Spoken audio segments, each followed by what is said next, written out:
Assalamualaikum warahmatullahi wabarakatuh. Jumpa lagi dengan channel Andraso Napoleon Berbagi Cerita. Menjelang pencalonan beberapa tokoh masyarakat sebagai calon presiden, sepertinya orang-orang kafir, para pengkhianat mulai bekerja.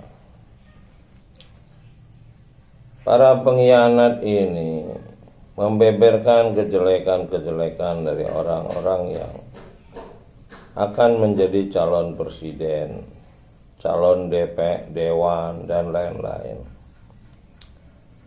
Mereka ini memang bekerja sebagai setan, mencari kejelekan-kejelekan orang lain untuk dibeberkan ke publik. Ini pekerjaan iblis, membuka aib-aib orang. Ini jelas-jelas pekerjaan iblis, setan. Orang yang tahu keburukan orang lain itu pasti tadinya adalah orang-orang yang mengaku sebagai kawan, sebagai sahabat, sehingga dia tahu segalanya gitu. Tapi karena uang, karena kepentingan, dia berkhianat, dia menjelek-jelekan orang lain. Pekerjaan yang jelek-jelekan orang lain, membuka aib orang lain, ini hanya pekerjaan setan. Enggak ada orang baik yang akan membicarakan kejelekan orang lain. Dan ciri orang baik itu ketika banyak cerita jelek tentang dia, ya seperti kita tahu Nabi Muhammad SAW, Nabi terakhir kita, banyak sekali cerita jelek tentang beliau. Dari zaman sejak dia diangkat menjadi nabi, menjalankan perintah, menyampaikan ayat-ayat dari Rabbika lazi khalaq, Rabb yang menciptakan manusia dari segumpal darah. Dan ini memang pasti pekerjaan setan, sebab dilarang di ayat-ayat Al-Quran yang kita baca, dilarang menjelek-jelekan manusia lain, memperolok-olokkan. Dan menjelang pilkada, pilpres, pemilihan legislatif, para pengkhianat ini mulai bekerja cari mangsa. Saya dulu pernah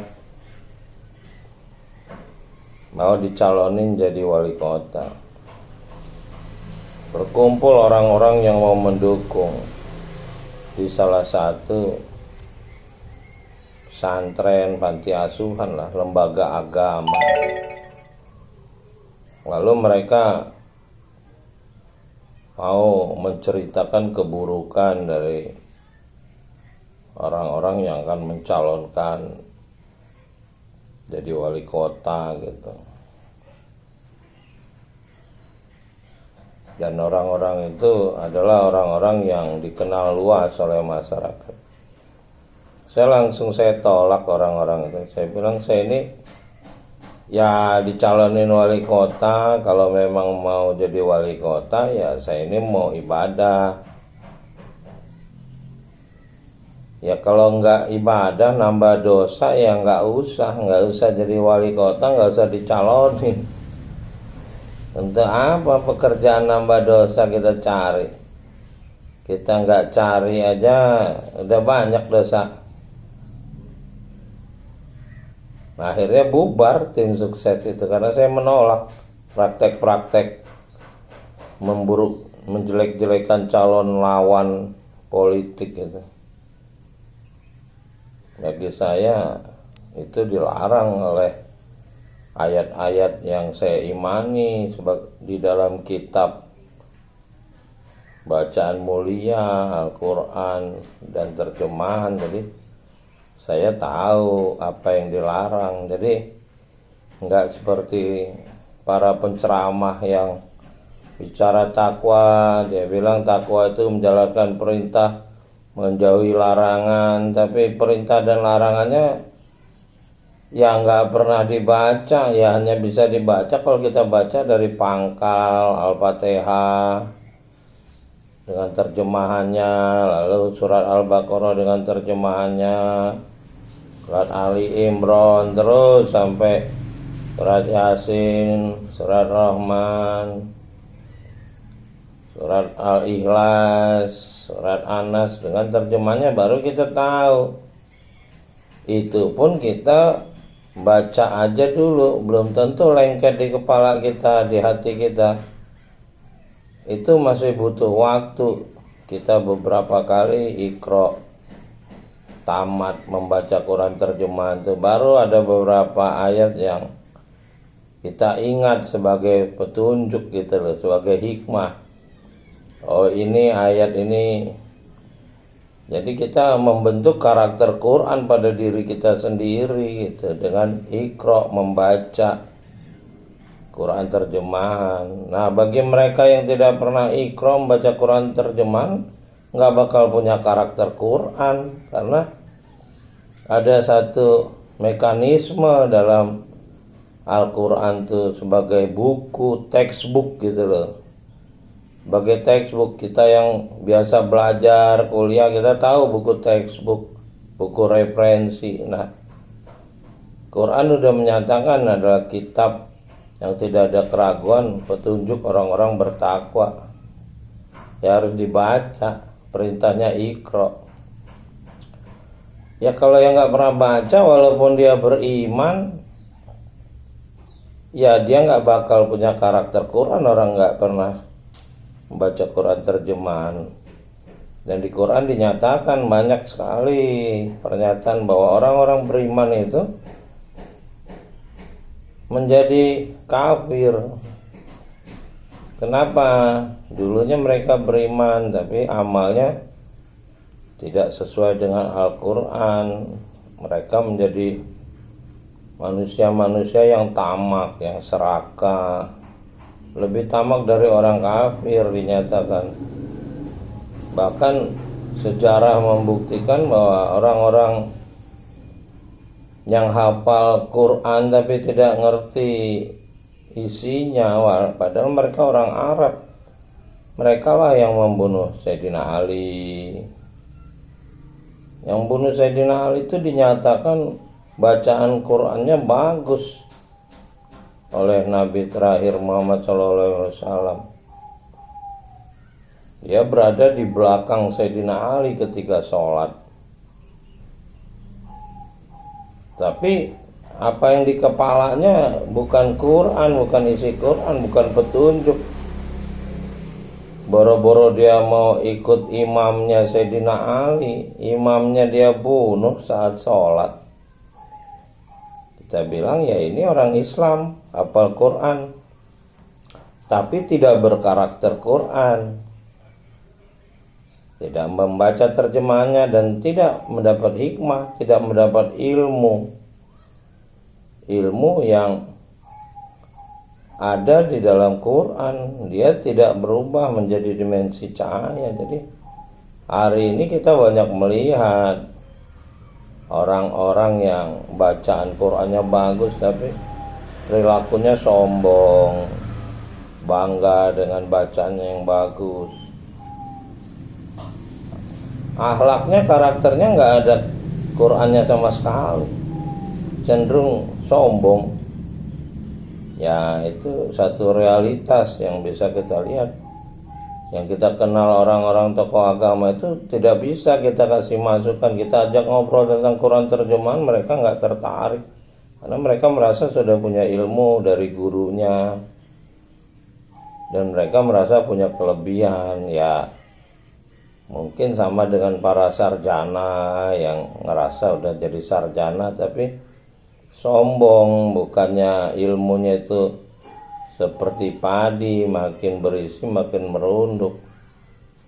Ya, mudah-mudahan akan banyak orang-orang yang berhasil menghilangkan rasa sombong, karena rasa sombong itu adalah iblis. Ya, saya alhamdulillah berjuang untuk menghilangkan rasa sombong ini sejak zaman mahasiswa. Ketika saya zaman mahasiswa, saya senang beli jam Charles Jordan. Wah, saya nabung untuk bisa beli jam Charles Jordan yang menurut saya bagus.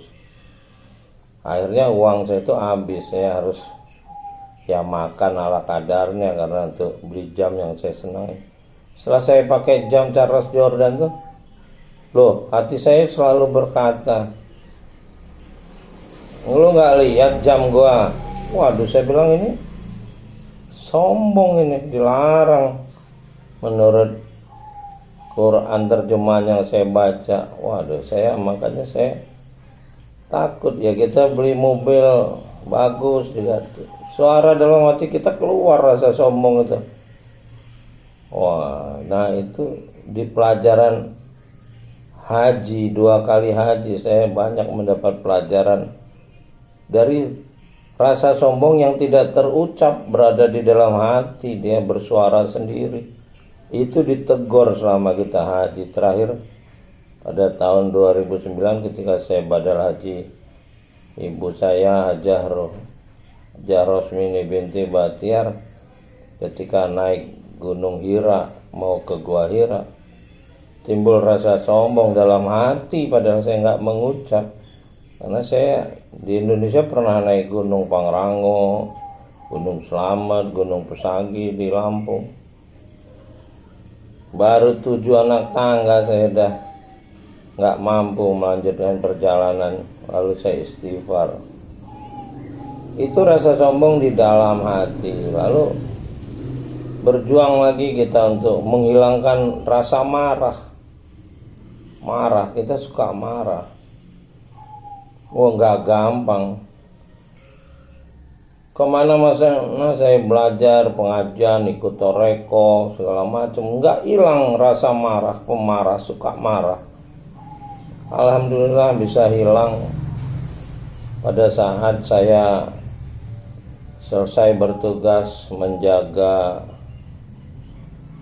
di Simpur Plaza sebagai salah satu aparat yang ditugaskan mengawasi pelaksanaan protokol COVID. Selesai dari tugas, saya ke masjid di Jalan Raden Intan depan BRI Tanjung Karang. Saya dipukul oleh preman tukang parkir mata saya. Alhamdulillah saya tidak membalas, saya malah kasihan ngelihat preman tuh, saya belai-belai. Alhamdulillah saya bisa menghilangkan rasa marah. Alhamdulillahirabbil alamin. Jadi sifat sombong, sifat marah, sifat-sifat itu ya itu pemberian pencipta manusia untuk bisa hilang dari diri kita. Dan itu harus kita berusaha berjuang, bukan sekedar kita sholat, tapi sifat sombong, sifat pemarah. Saya punya om mau sholat, waktu itu sendalnya nggak sengaja ngeliat injek lantai, langsung dimarah-marahin oleh orang masjid, itu nggak jadi sholat ujungnya. Jadi mereka yang ngaku beriman, yang rajin ibadah syariat, banyak kan punya sifat sombong, banyak sifat pemarah yang nggak sesuai dengan Al-Quran. Nah, di Al-Quran disuruh tidak boleh marah, tidak boleh sombong. Demikian, mudah-mudahan kita semua bisa mendapat hikmah, bisa menghilangkan sifat sombong dan sifat pemarah. Demikian, assalamualaikum warahmatullahi wabarakatuh.